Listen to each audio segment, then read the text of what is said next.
Hey there friends, welcome back to my kitchen. Today I wanted to share some easy side recipes with you. If you're like me, you struggle with side dishes a lot. You just want something easy that's not going to take an hour to make. So I wanted to share a couple recipes with you today. I hope you enjoy them and let's just go ahead and get into it. First up, we're going to be making this loaded cauliflower. I absolutely love making this. It's so tasty and it's really low carb, so that's great as well.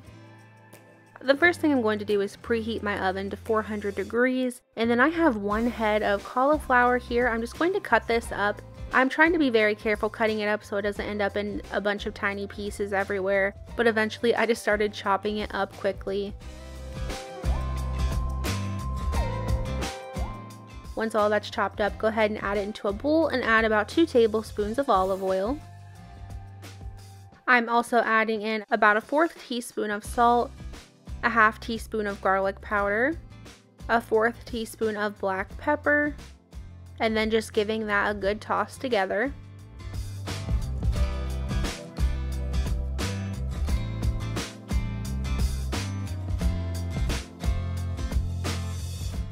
Now I'm just taking that bowl of cauliflower over to my baking sheet. I had some parchment paper on here today, but you can also just spray it down with some nonstick spray. That'll work just as well. I spread them out the best I could, and then those went into the oven to bake for about 10 minutes. And then once I took them out of the oven for the first time, I just kind of flipped them around a little bit and then stuck them back in the oven for another 10 minutes.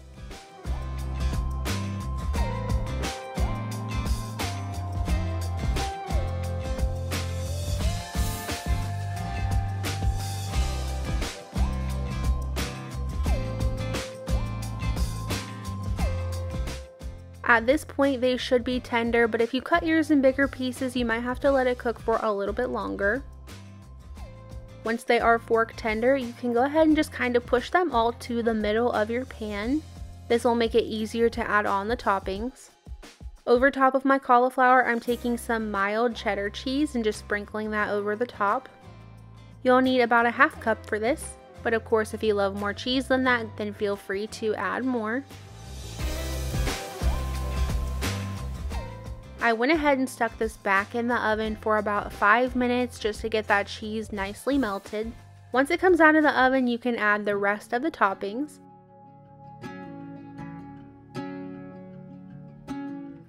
I'm just drizzling over some ranch. I had about 3 pieces of cooked and chopped bacon. I sprinkled that over the top as well.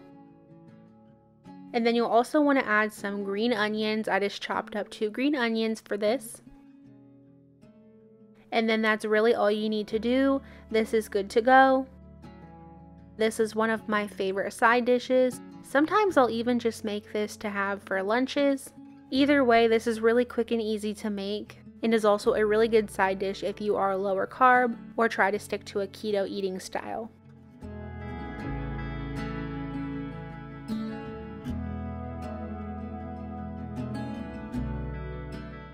Now we're going to be making these delicious oven roasted carrots.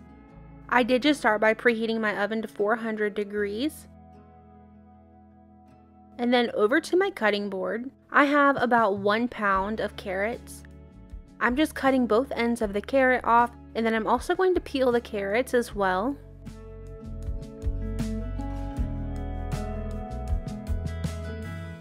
Once it's peeled, I'm going to cut it right in half, and then the smaller end, I'm going to cut it in half one more time. It'll create 4 pieces.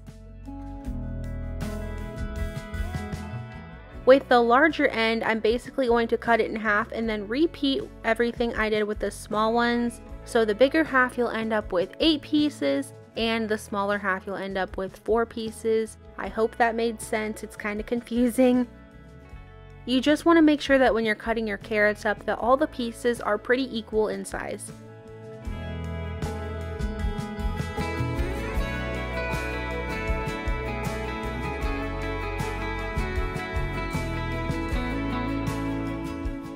Once all of those carrots are cut up, I'm going to add them into a large bowl and drizzle them with about 2 tablespoons of olive oil. And then to season these up, I'm adding about a 1/2 teaspoon of garlic powder, a half teaspoon of onion powder, a half teaspoon of Italian seasoning, and about a 1/4 teaspoon of salt and pepper. I am just going to get those mixed up really well, and if it seems like your seasoning does not want to stick to your carrots, just add in a little bit more olive oil and mix them up again.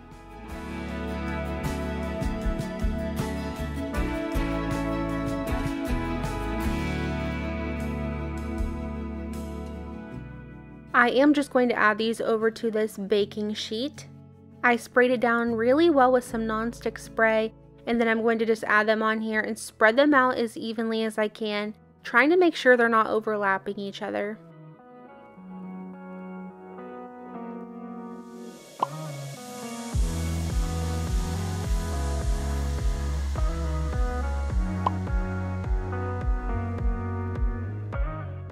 These went in the oven for about 15 minutes, and at that 15-minute mark I did take them out of the oven and just kind of flip them all around, and then they went back in the oven for another 15 minutes until they were nice and fork tender.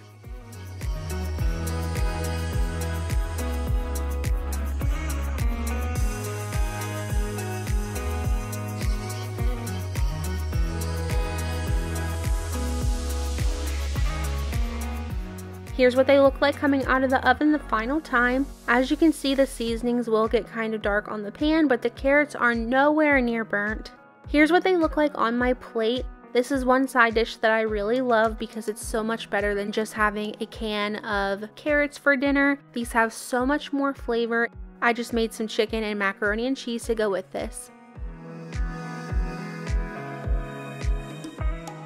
Next, I want to share these easy garlic knots with you. First of all, you're going to want to preheat your oven to 375 degrees. Next, you will need 1 can of biscuits. After getting those opened up, you're just going to take all of them and cut them right in half. This recipe makes 16 garlic knots, so it's plenty for a big crowd. Or if you don't want to use them all up in one night, you can go ahead and make them and then put them in the freezer for later.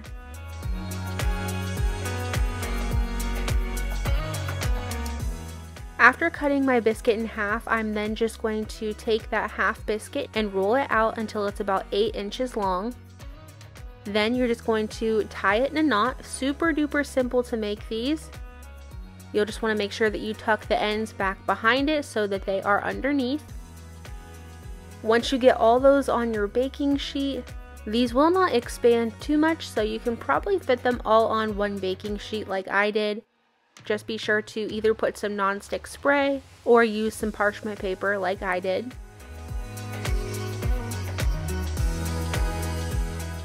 In this little bowl, I have 3 tablespoons of unsalted butter. I'm adding about a 1/4 teaspoon of salt, a 1/4 teaspoon of parsley, a 1/4 teaspoon of garlic, and a 1/4 teaspoon of oregano. I'm just going to microwave that for about 20 seconds until the butter has fully melted. And now I'm just going to take that and brush it over each one of my garlic knots. I pretty much used every bit of this butter. There was hardly any left in my bowl when I was all done.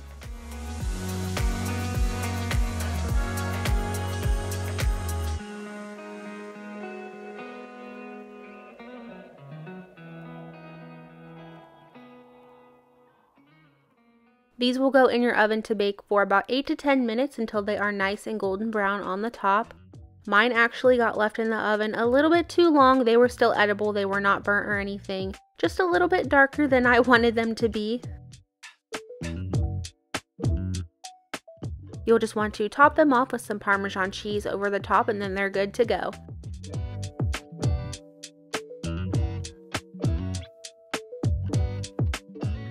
Like I said, these did get a little darker than I meant for them to, just because I got sidetracked. But these are a very good way to stretch something in your house if you have a lot of people over and you're trying to keep your budget pretty low. Something I would also suggest doing is when they come out of the oven, brushing them again with some butter. I think that would be a nice finishing touch for these. And last but not least, we're going to make some super easy pea salad.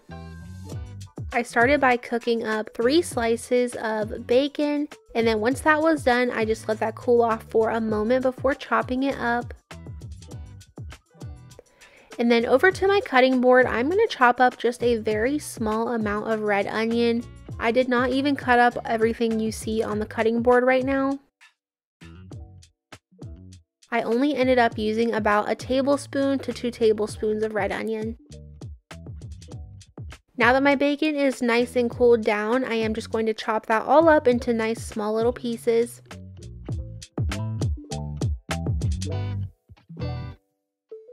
Into a bowl, I am adding in 1 can of drained green peas. You can also use frozen if you like that texture better.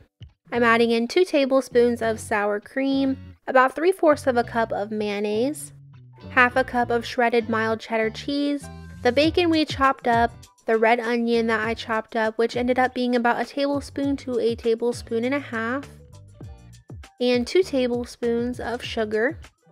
Right now, I'm just very gently mixing this together to make sure I don't mash up my peas. Like I said, you can also use frozen peas if you prefer that texture. That's totally fine.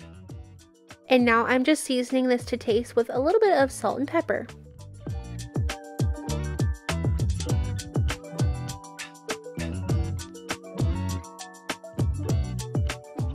Here's what it'll look like when it is all done. If you are serving this to other people, I would suggest saving a little bit of your bacon and maybe some of your shredded cheese just to sprinkle over the top in the end to add some more color and make it look a little bit more visually pleasing. But really honestly, this is such a simple recipe.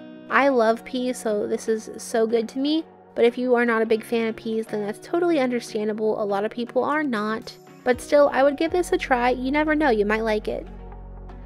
Thank you so much for watching today's video. I hope you enjoyed and found a side recipe that you want to try out. If you made it all the way through this video, don't forget to leave me a flower down in the comments below.